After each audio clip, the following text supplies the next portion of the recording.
Assalamualaikum warahmatullahi wabarakatuh.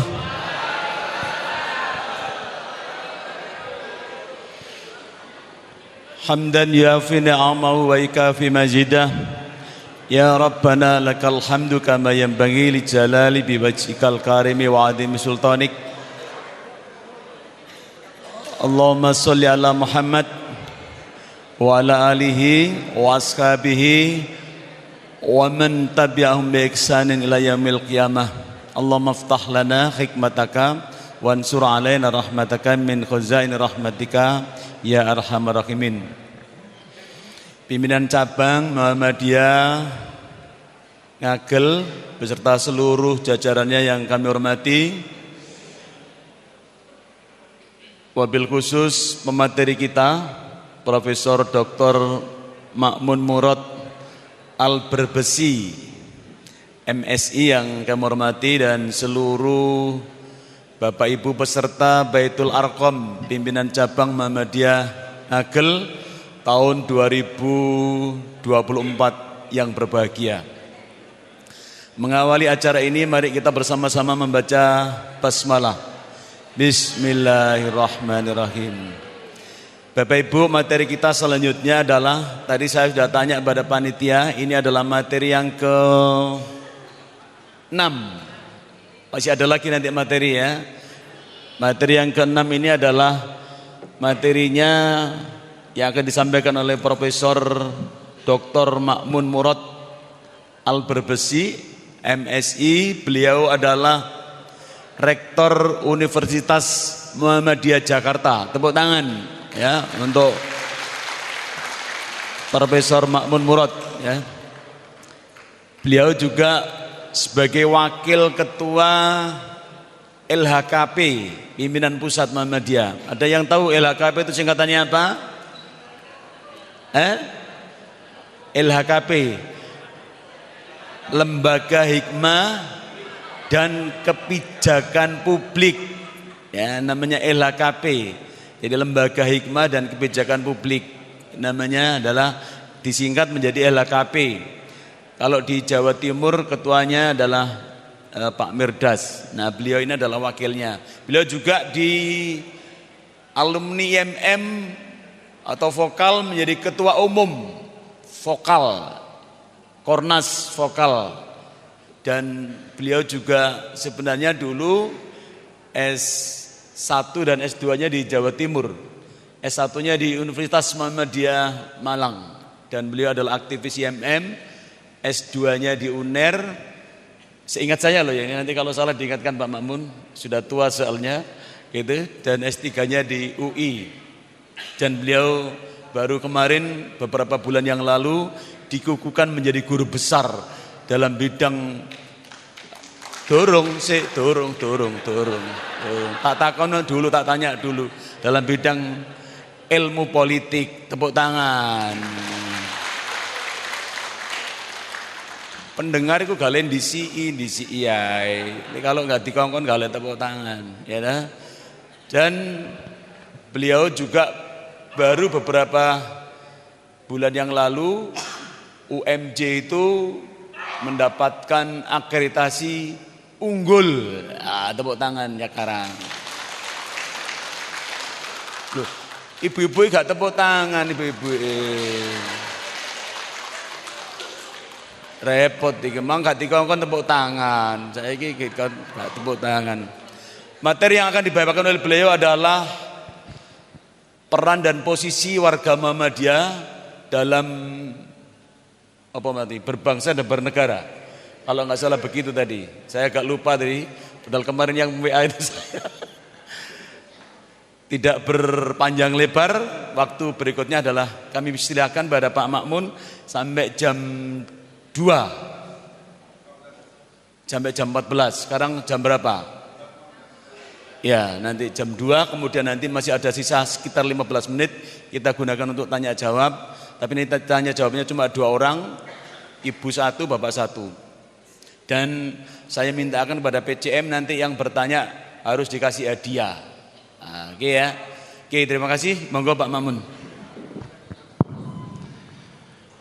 Assalamualaikum warahmatullahi wabarakatuh.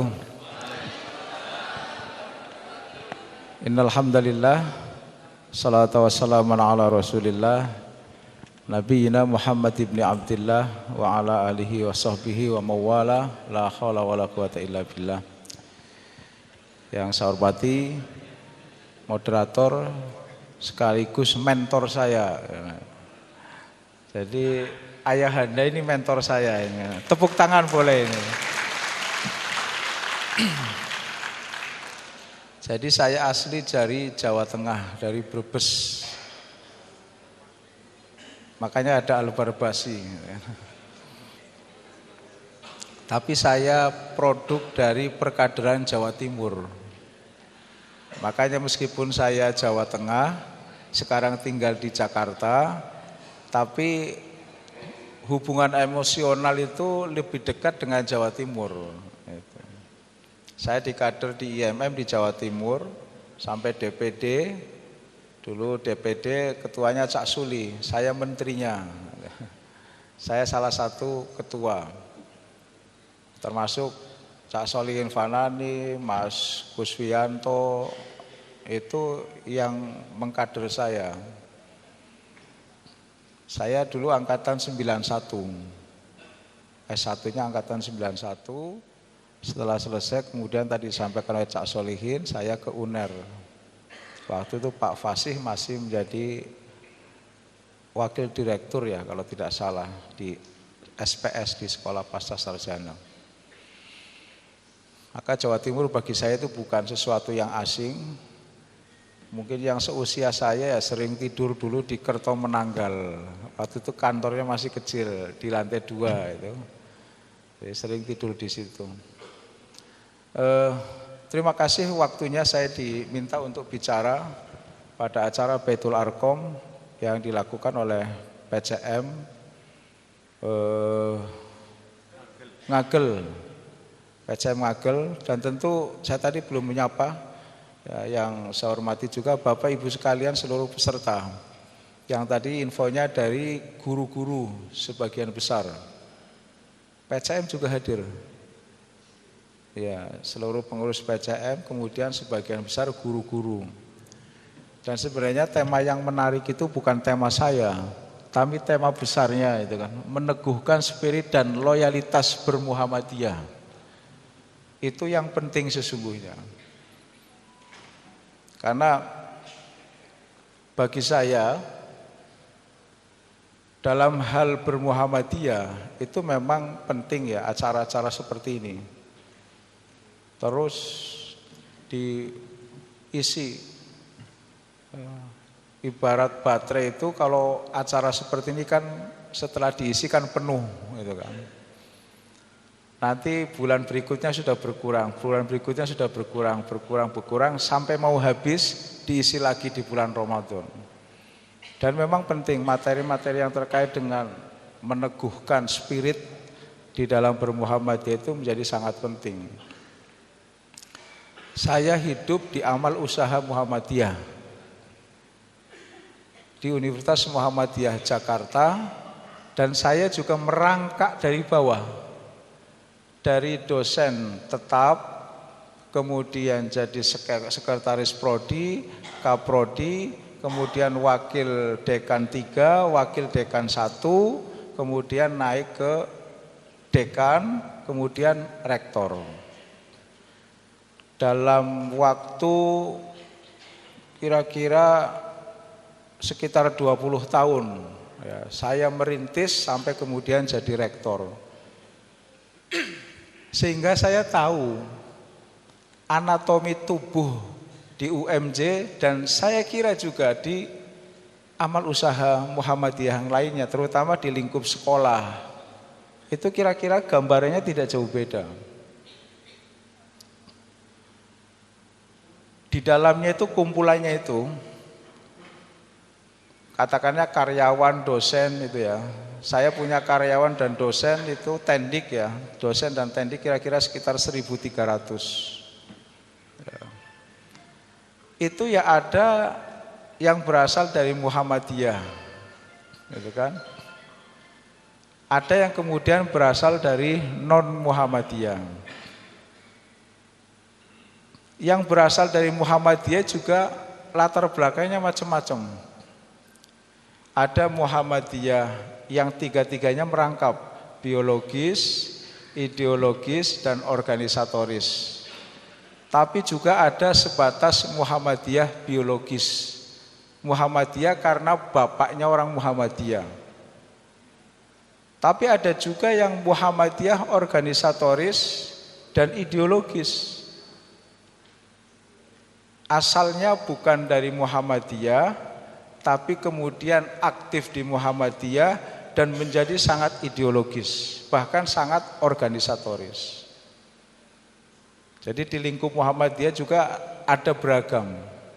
Dan juga ada yang non Muhammadiyah.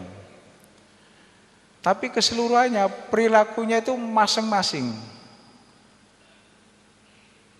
Kalau yang dari keluarga Muhammadiyah, apakah organisatoris, biologis maupun ideologis, itu relatif tidak ada soal. Meskipun kadang juga ada satu dua yang nakal juga, gitu kan.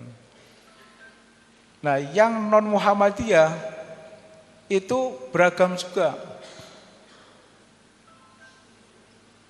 Ada yang cepat beradaptasi dengan Muhammadiyah.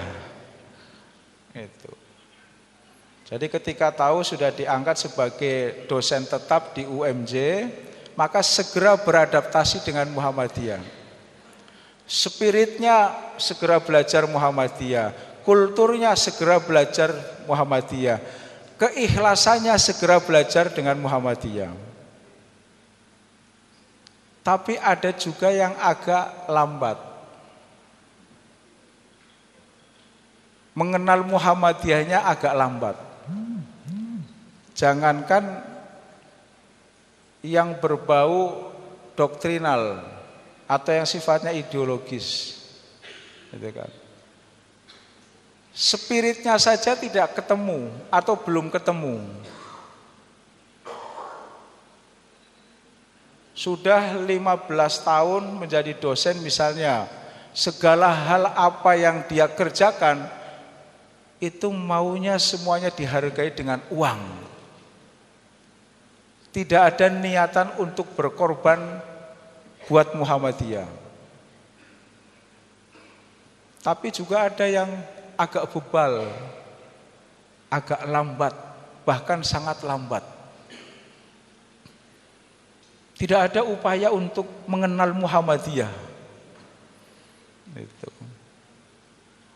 Bahkan kemudian ada juga, saya kan jadi Muhammadiyah kalau sedang di kampus. Kalau di luar kampus ya saya jadi NU. Nah, itu ada juga. Semoga di sini tidak jauh beda. Nah, itu yang ngomong itu berarti iya itu kan. Ada juga yang begitu. Nah, saya ingin mengatakan, saya dulu sebelum mengenal IMM, saya itu orang dari keluarga yang sangat NU sekali. Sudah sangat sekali lagi, gitu kan. Saya ingin mengatakan di forum ini bahwa saya yakin di sebagian besar dari yang hadir itu juga mungkin punya background yang sama dengan saya. Ya. Nah, samanya nanti pada akhirnya tetap sama atau beda, gitu kan? Itu. Saya dari keluarga NU yang sangat ideologis, bahkan otomatis biologis dan juga organisatoris.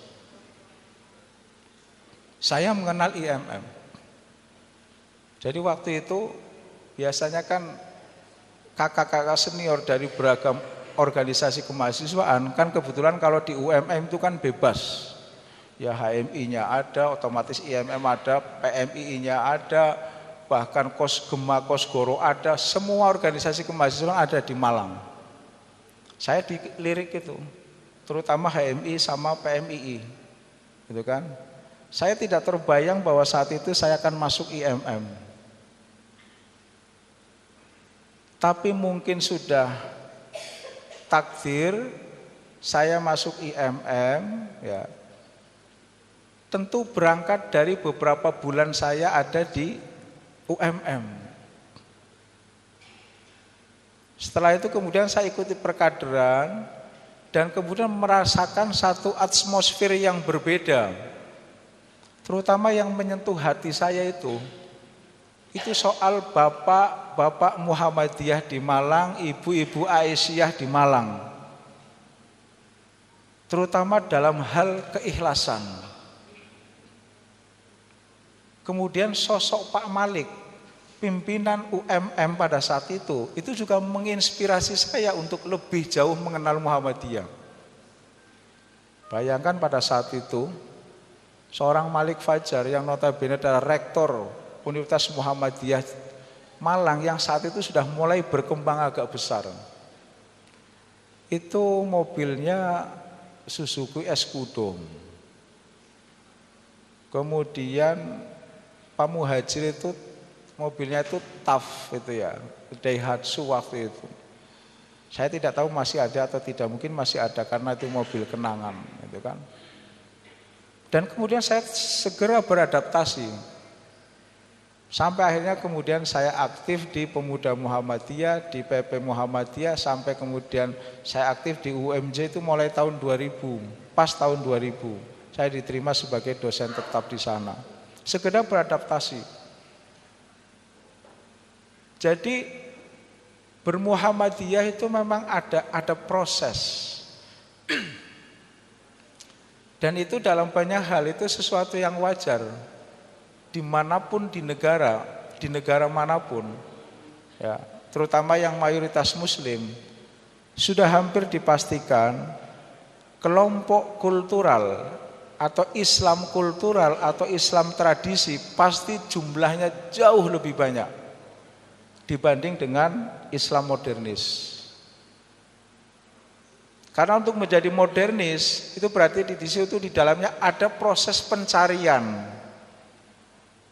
Yang tidak semua orang bisa melakukan itu.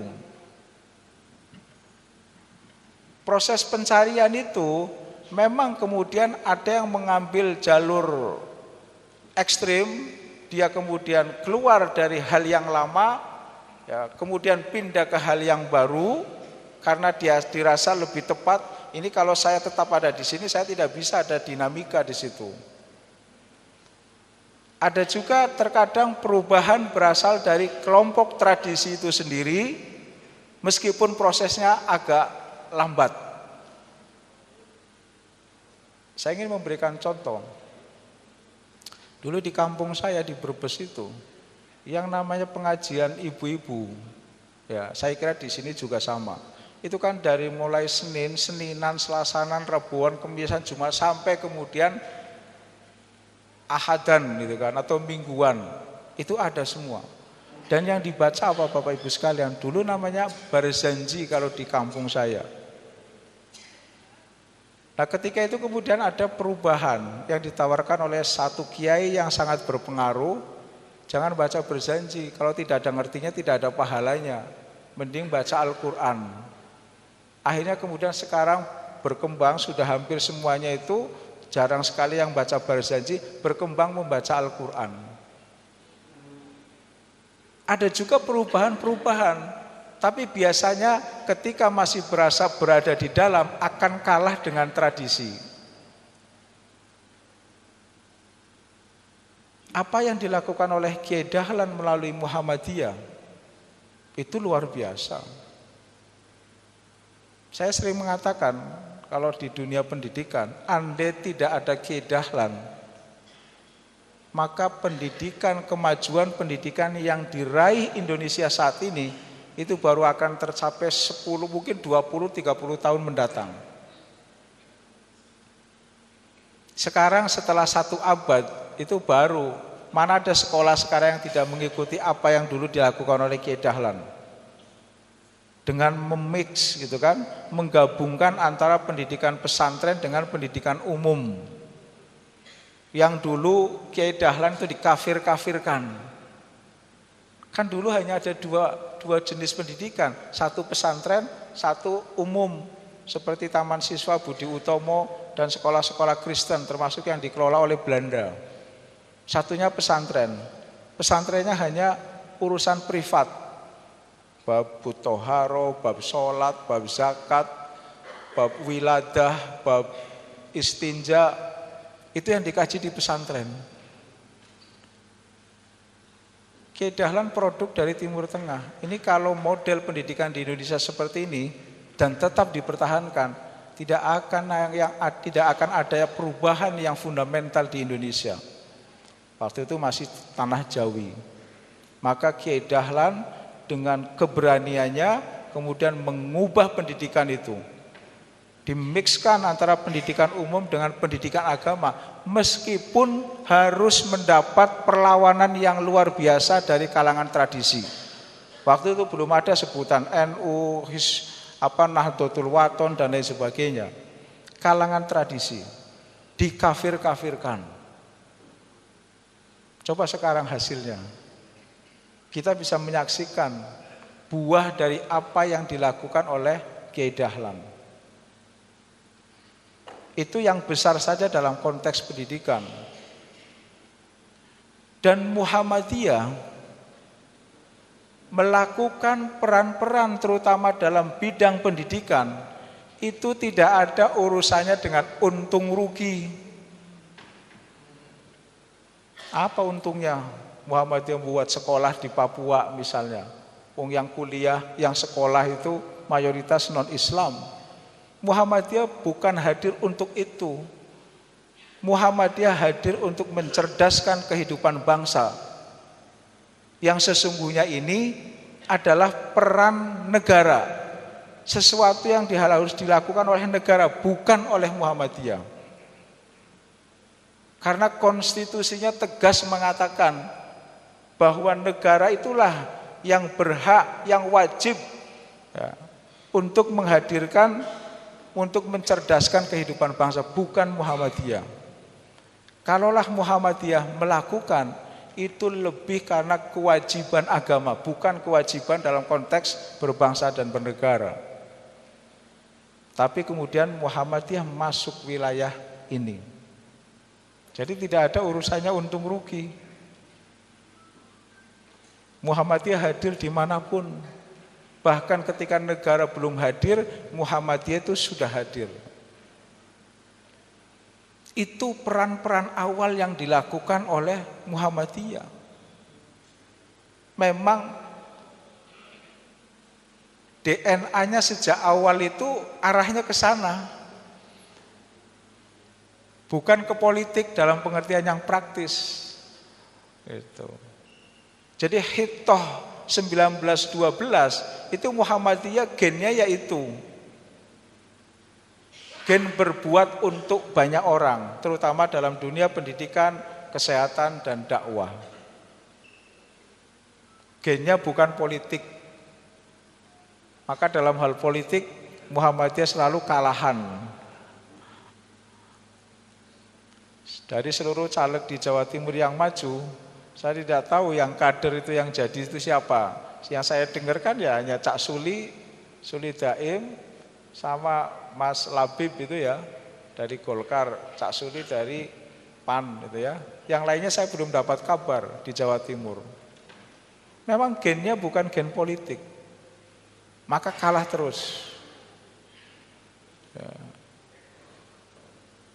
Saya sering guyon.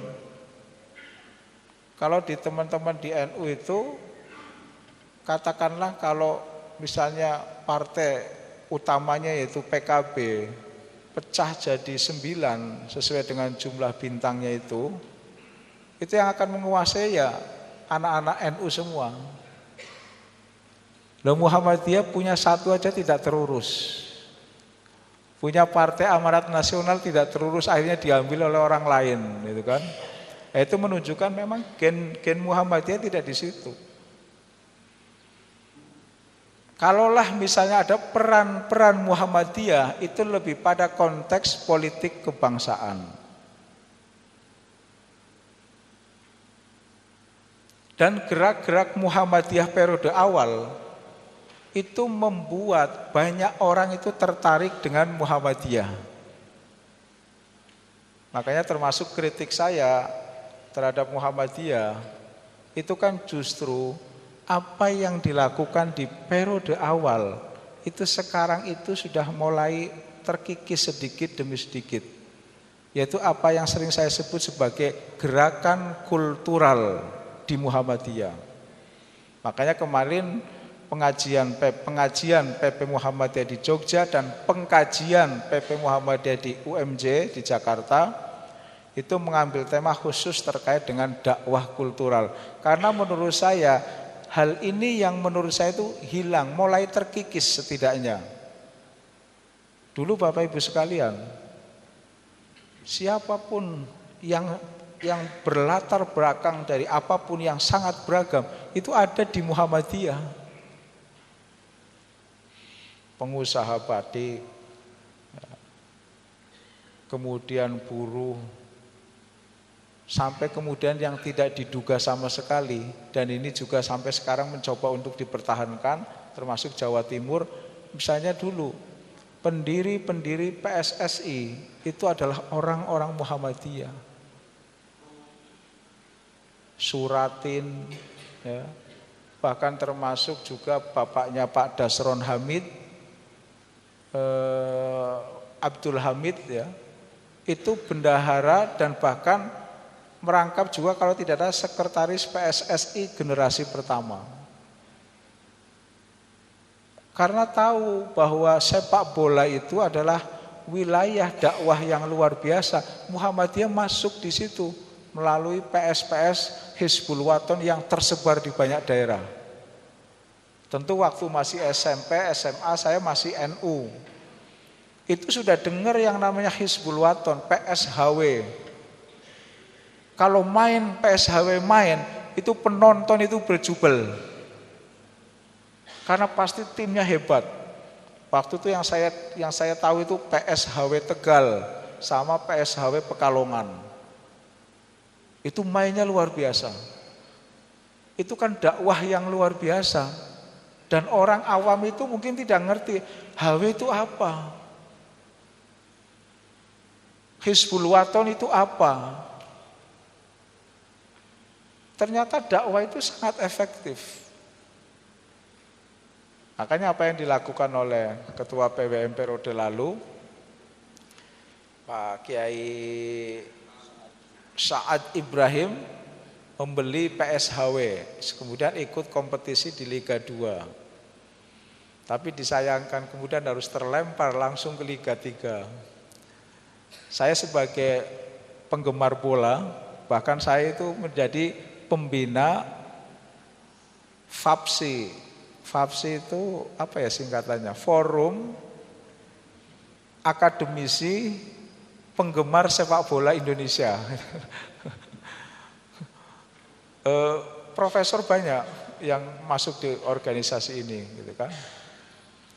Ya memang kemarin ada misi-misi politik sedikit untuk mengkampanyekan Erick Thohir supaya menjadi ketua umum PSSI, kira-kira begitulah, gitu kan. Dan alhamdulillah jadi, dan kita lihat sekarang ranking FIFA Indonesia sudah mulai bergerak naik, gitu kan. Sudah 134, karena 3 kali berturut-turut menang sama Vietnam, itu langsung lompat sekitar 15 tingkat, gitu kan, di atas. Nah, dulu masuk di situ Muhammadiyah itu, masuk di sepak bola, masuk di batik, masuk di buruh, ya, masuk di kalangan-kalangan yang tidak terbatas, gitu kan. Itu Muhammadiyah masuk, mengambil hati mereka, itu. Sehingga sangat wajar ketika kemudian Muhammadiyah bisa menyebar di seluruh Indonesia dalam waktu yang tidak lama.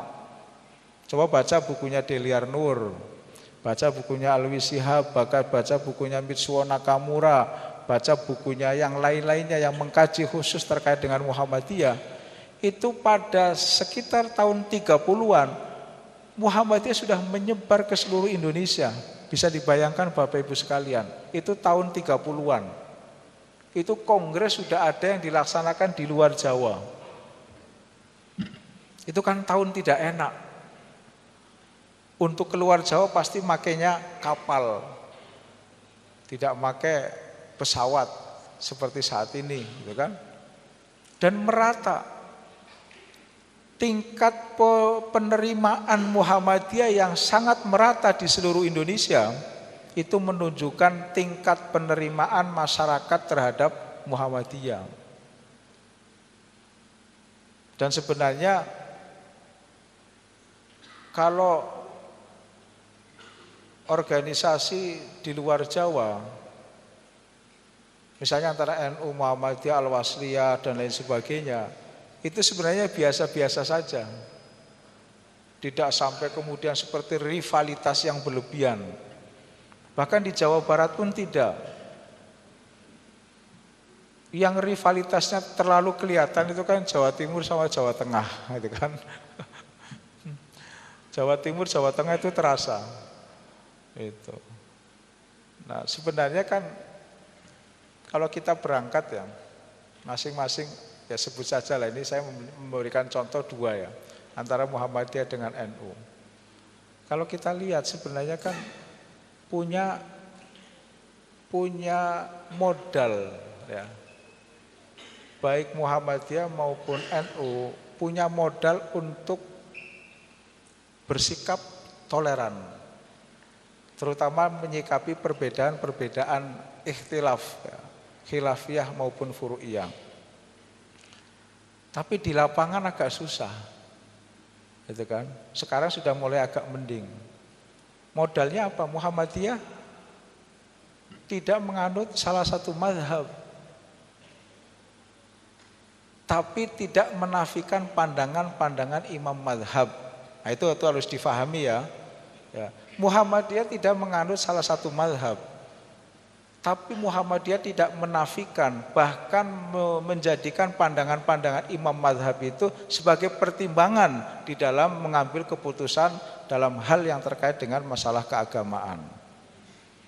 Itu. Jadi lebih bebas, lebih merdeka, tidak terikat dengan pandangan-pandangan itu. Maka tidak heran kalau misalnya putusan tarjih terkait dengan misalnya bacaan basmalah ya, di dalam sholat misalnya, dalam surat Fatihah di dalam sholat, pilihannya dua, boleh jahar, boleh sir. Jadi kalau ada orang Muhammadiyah yang membaca Bismillahirrahmanirrahim, ya benar, memang tarjihnya begitu. Kalau baca Bismillahnya pelan, Bismillahirrahmanirrahim, Alhamdulillahirabbil, nah itu juga benar. Karena lebih merdeka. Nah, NU sebenarnya juga punya modal yang sama, mengambil mazhab, tapi bukan satu mazhab, tapi 4 mazhab itu. Yang dalam 4 mazhab itu juga dikaji. Ada imam yang seperti Imam Hanafi misalnya, Imam Maliki yang tidak kunut misalnya, itu kan, itu mereka juga kaji. Nah, ini sebenarnya modal dasar untuk terjadinya inklusivitas keberagamaan, toleransi di dalam beragama. Nah, itu sedikit. Saya kembali terkait dengan peran-peran yang dilakukan oleh Muhammadiyah dalam konteks berbangsa dan bernegara. Jadi periode awal Muhammadiyah sudah mengambil positioning seperti itu, berperan di dalam mencerdaskan kehidupan bangsa. Maka kalau Muhammadiyah, mestinya pemerintah itu jangan sampai Muhammadiyah itu mengajukan proposal, harus tahu. Saya membayangkan kalau tidak ada 170 kampus Muhammadiyah, 72, tidak ada ribuan sekolah Muhammadiyah, Indonesia mau apa? Wong sudah dibantu Muhammadiyah 172 kampus dan ribuan sekolah, itu indeks pembangunan manusia Indonesia itu masih sangat rendah. IQ kita itu sangat rendah. Saya sering katakan, kita itu bersyukur di Asia Tenggara itu masih ada negara seperti Kamboja, Laos, Timor Leste. Coba kalau tidak ada 3 negara itu, prestasi Indonesia bisa di bawah. Sekarang Vietnam sudah mulai di atas. Sebelumnya Vietnam itu selalu di bawah kita. Filipina pada beberapa hal di atas kita. Apalagi Malaysia, Singapura, Thailand, Malaysia itu sudah susah itu. Dalam hal pendidikan kita itu rata-rata baru lulusan kelas 2 SMP.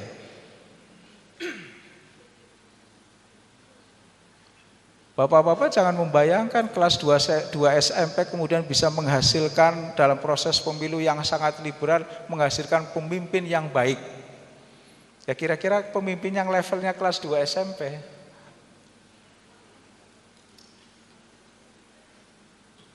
Yang gemoy misalnya itu kan. Atau anak kecil tahu-tahu bisa disulap jadi calon wakil presiden itu kan. Itu bisa terjadi. Maka ketika kemudian kita mewujudkan pendidikan yang berkemajuan, pendidikan itu kunci utama dalam sebuah negara. Maju mundurnya negara ini tergantung tingkat pendidikan kita. Ketika pendidikan seperti saat ini ya, berbiaya sangat mahal.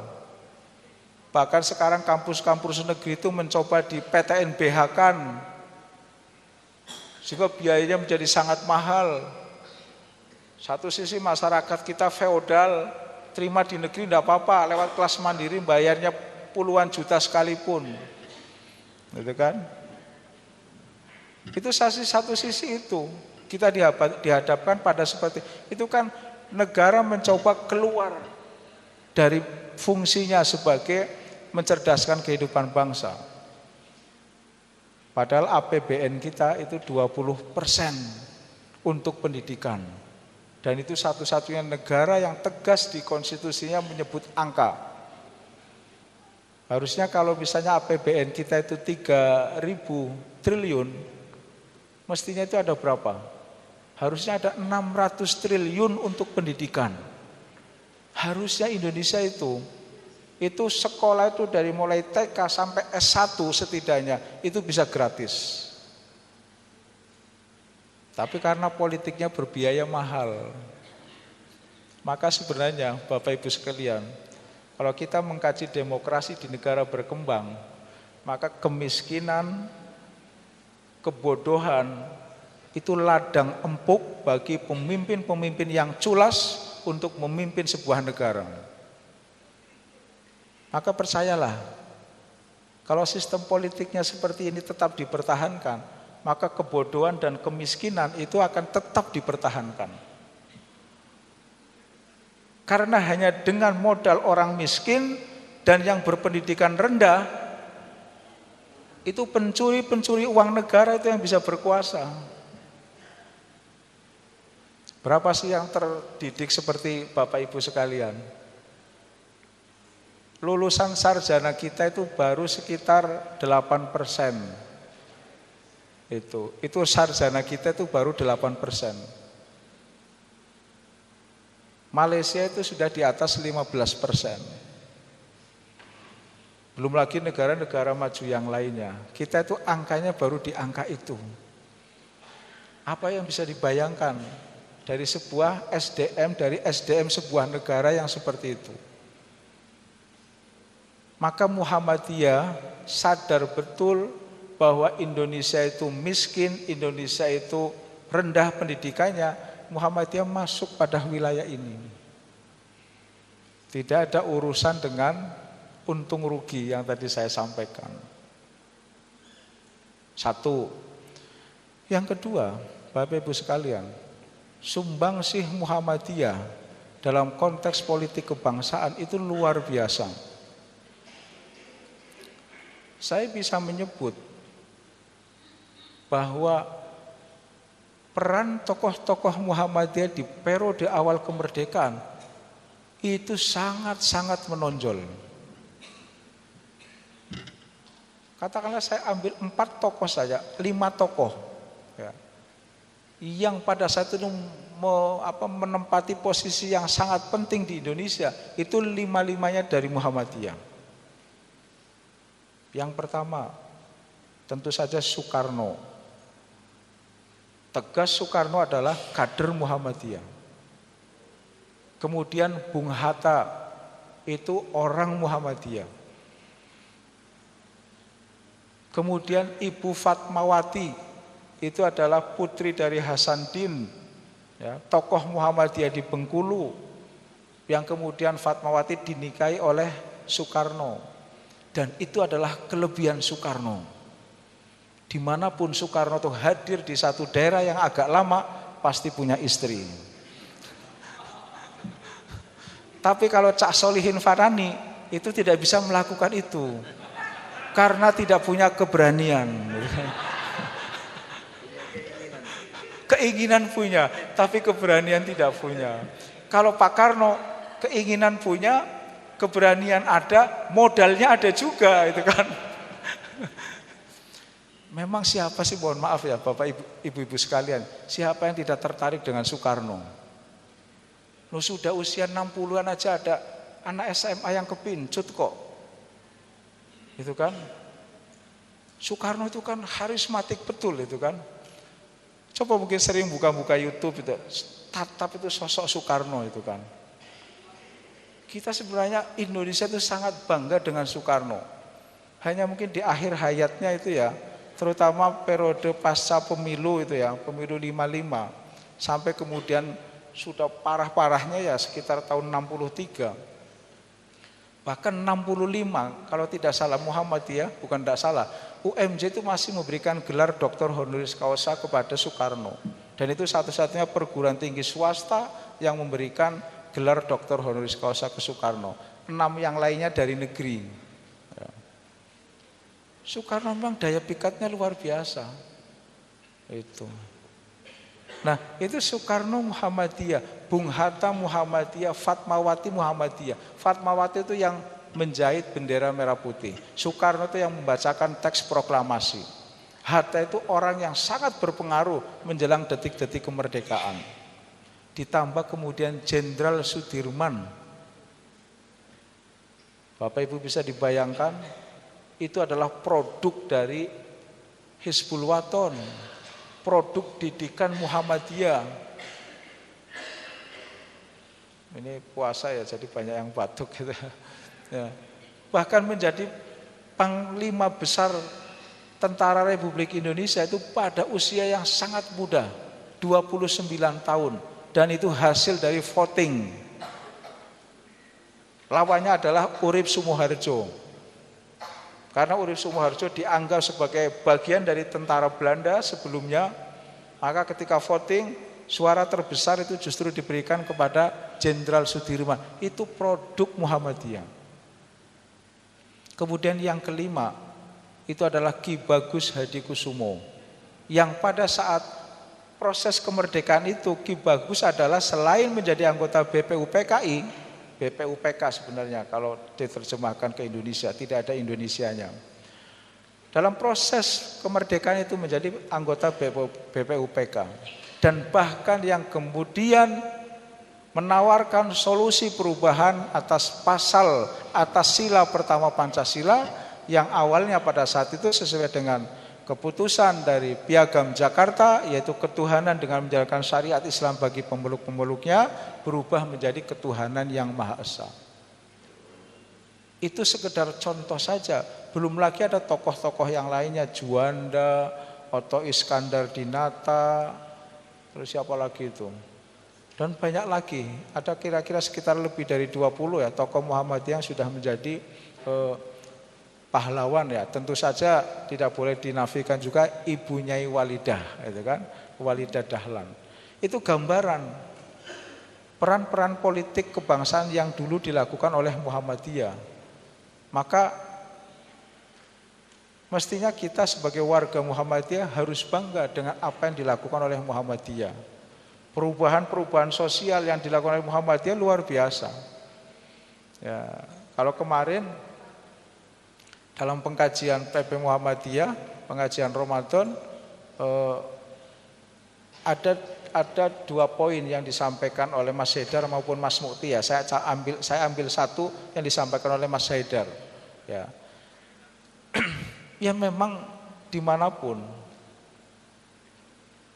upaya yang dilakukan dalam konteks perubahan sosial itu pasti akan mendapat perlawanan. Tapi nanti di kurun waktu tertentu akan diakui bahwa itulah yang dulu dilakukan oleh siapa misalnya. Coba yang tadi saya contohkan, pendidikan dengan memakai kursi, meja, itu siapa kalau bukan Muhammadiyah yang mendahului? Pendidikan di dunia Islam, meluruskan arah kiblat, gitu kan? Itu bukan perkara mudah. Mungkin bagi orang yang berpikiran remeh-temeh, kan ngapain sih persoalan kayak gitu diurus? Justru itu yang fundamental. Karena kalau kiblat tidak diluruskan, kita selama ini sholatnya itu tidak menghadap ke Ka'bah, tapi agak ke mana, ke Madagaskar sedikit itu ya. Itu.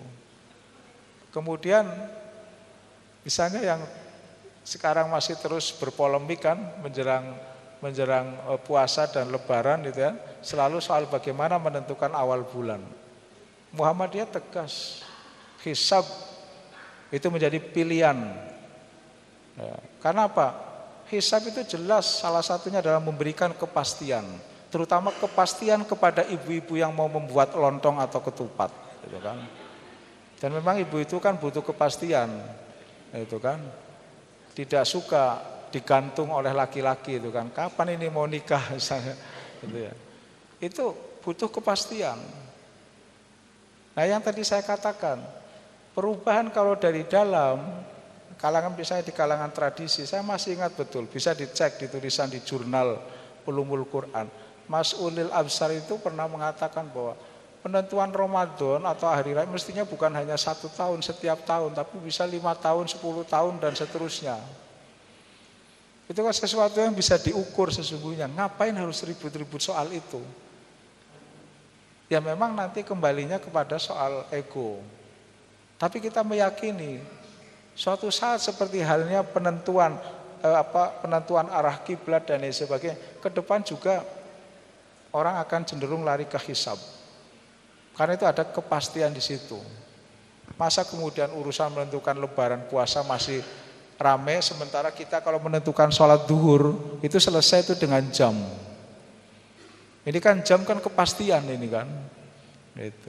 Kan bisa dihitung. Kan sholat itu kan selalu waktunya kan sama. Di bulan yang sama tahun depan itu juga akan sama. Itu kalau duhur ya, kalau di Surabaya tadi kurang dari jam 12 ya. Itu. Kemudian yang ketiga, kalau kita lihat saat ini, sebagaimana khitohnya 1912, Muhammadiyah itu ya memang komitmen untuk tidak bergerak masuk pada wilayah politik praktis, tapi pada wilayah politik kebangsaan. Menjadi semacam ya katakanlah rujukan dalam konteks politik kebangsaan. Maka seringkali ada guyonan begini, Muhammadiyah itu karena posisinya yang seperti itu, seringkali hanya sebatas menjadi pendorong mobil mogok.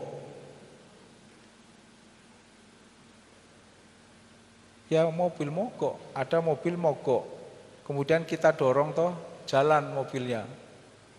Setelah jalan apa? Ditinggal itu, tidak ikut di dalam mobil itu. Itulah realitas dalam konteks politik kekinian, terutama pasca Orde Baru.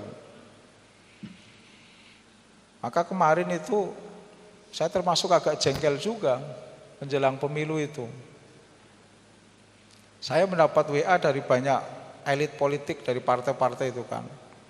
Mas, kan waktu itu UGM yang mendahului toh, meskipun sesungguhnya Forum Rektor Perguruan Tinggi Muhammadiyah Aisyah itu yang sudah merancang lebih dulu. Hanya kemudian deklarasinya kan agak berselisih berapa hari itu, karena kita sudah menentukan waktu itu kan. Mas, kapan UMJ atau rektor-rektor Muhammadiyah bicara gitu kan, terkait dengan kondisi bangsa. Itu elit-elit partai itu, tidak usah saya sebutkan. Ngomong seperti dalam hati saya itu enak emen itu kan.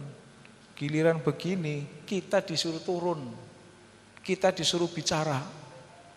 Ketika suasana sudah normal, mereka itu tidak mau mendengar suara kampus kok.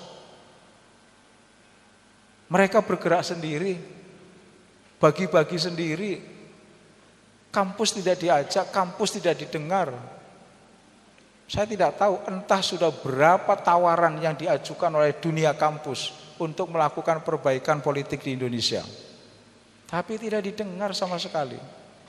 Hasil muktamar Muhammadiyah di Solo, tegas PP Muhammadiyah merekomendasikan bahwa pemilihan umum itu berlangsung secara tertutup dengan nomor urut, bukan suara terbanyak. Karena biang kerok politik kita itu adalah politik yang sangat liberal dan berbiaya mahal, salah satunya karena posisi suara terbanyak untuk menentukan kandidat itu terpilih atau tidaknya. Itu biang kerok yang sesungguhnya.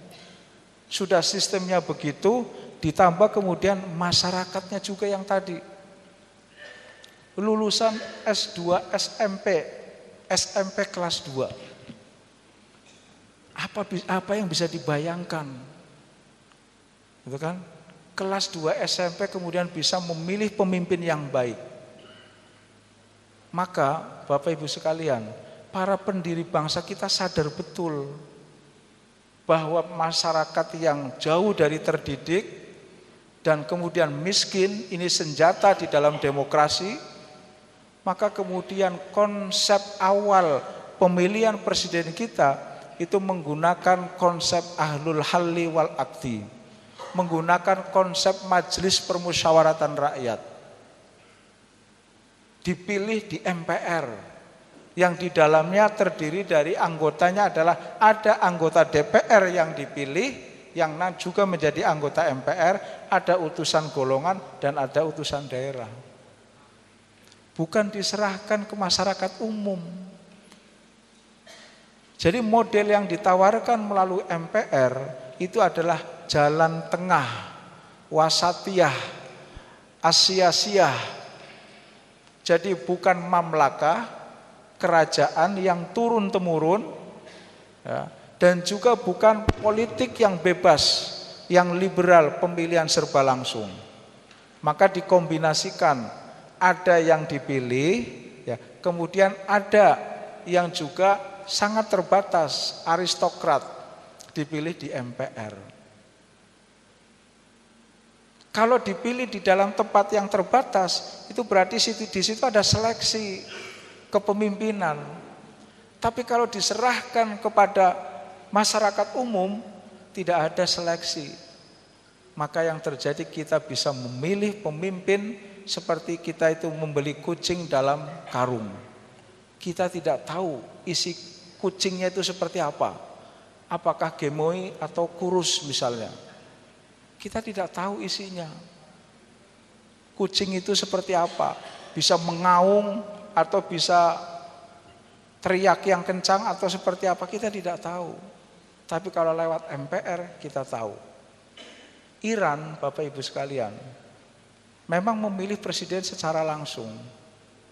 Tapi siapapun calon presiden yang akan tarung itu diseleksi dulu oleh lembaga yang disebut sebagai wilayatil faqih. Di situ diseleksi. Misalnya ada 10 calon diseleksi, jadinya misalnya 5 diserahkan ke masyarakat untuk dipilih. Karena hasil seleksi dari wilayatil faqih, maka siapapun yang terpilih itu adalah yang terbaik. Di kita itu tidak. Ini problem yang sesungguhnya saat ini dihadapi oleh Indonesia. Dan itu Bapak Ibu sekalian, itu kemana-mana. Dampaknya kemana-mana. Jadi kalau kuliah itu mahal, jangan dikira tidak ada hubungan dengan politik yang sangat liberal. Kalau beras itu naik, tidak ada hubungannya dengan politik yang ini. Kemudian petani apel bangkrut, petani jeruk bangkrut, orang tidak lagi mau menanam jagung dan lain sebagainya. Itu jangan dikira tidak ada urusan dengan politik yang liberal itu. Bayangkan Bapak Ibu sekalian, kita negara agraris. Tapi petani, orang menjadi petani itu sama sekali tidak bangga. Orang tua saya dulu, orang di kampung-kampung, nak kuliah yang serius, biar tidak seperti Bapak Ibu di sawah.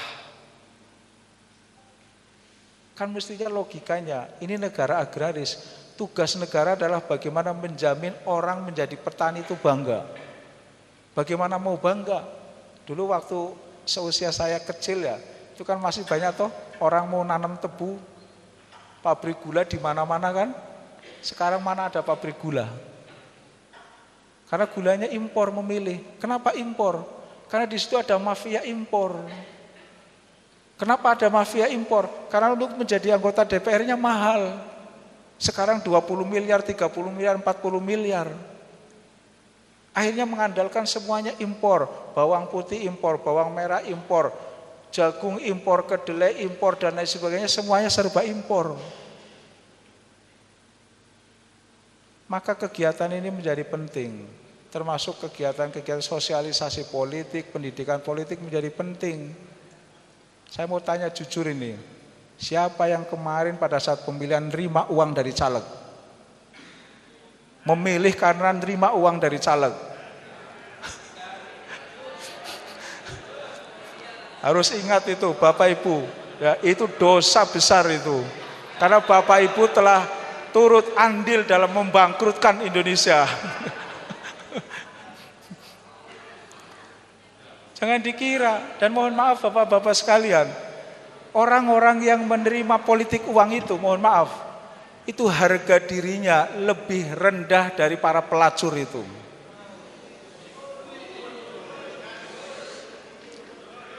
Mohon maaf, pelacur itu sekali main berapa Mas?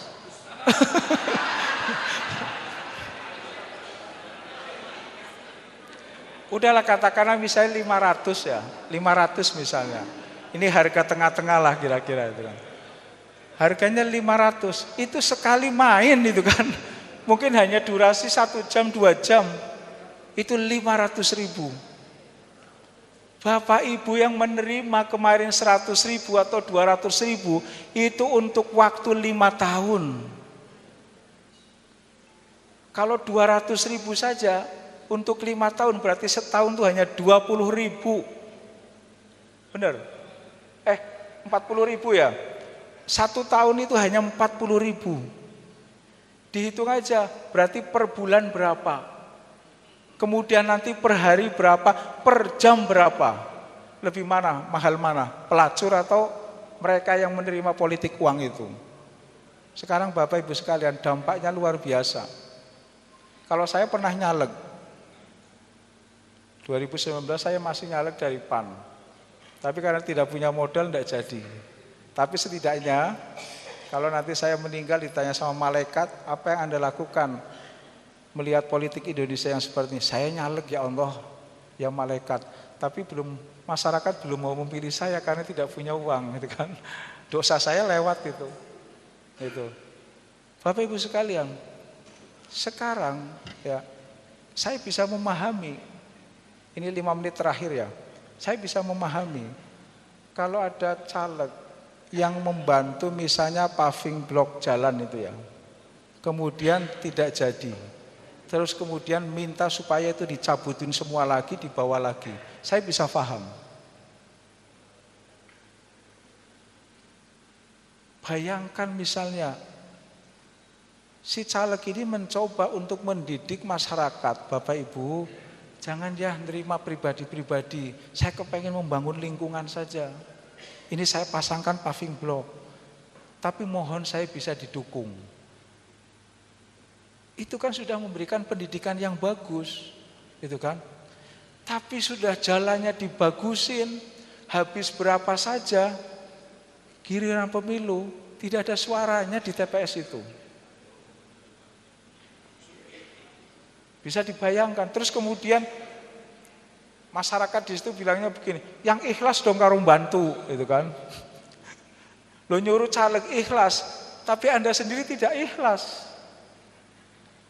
Maka banyak yang terlempar orang-orang yang baik. Sekarang, kemarin saya ketemu, ini orang baik. Saya sebutlah, kebetulan Sekjen DPP Partai Amanat Nasional. Ini orang baik.